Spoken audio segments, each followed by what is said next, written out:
Don't get drunk, don't have sex before marriage, don't have too much fun. Is Christianity all about rules? Let's find out. The Bible is split into two parts, the Old and the New Testament. And in the Old Testament, God sets out his commandments for his people. There's 10 of them in total. Things like do not lie, do not be jealous of what your neighbour has, and honour your mum and dad. And if you don't know the reason or the context behind them, then they can seem like a list of things that get in the way and prevent us from living life, prevent us from having fun.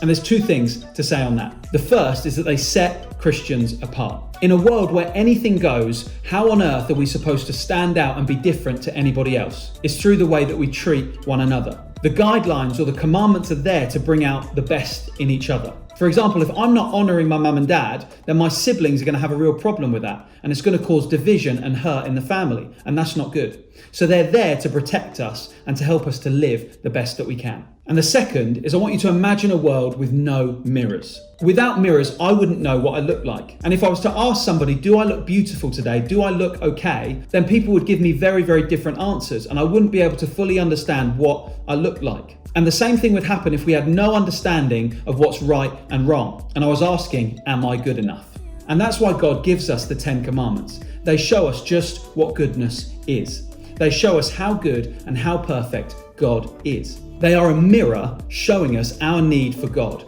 our need for a saviour. Just like if I look in the mirror and I see something isn't right with me, I change it. When I allow the 10 commandments to be a mirror, I recognise my need for Jesus because I am not good enough. And then we fast forward to the New Testament and Jesus comes along and we get this thing called forgiveness. And so if we've got forgiveness, why not live a life of sex, drugs and rock and roll and ask for forgiveness afterwards? Surely the rules don't matter.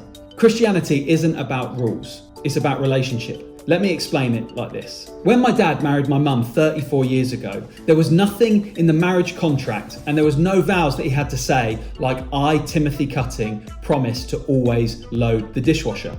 And the reason is because it's unrealistic. Every time that he didn't load it, my mum would be hurt or upset. But over time, my dad learned what my mum appreciates. And so my dad learned that she likes it when he loads the dishwasher.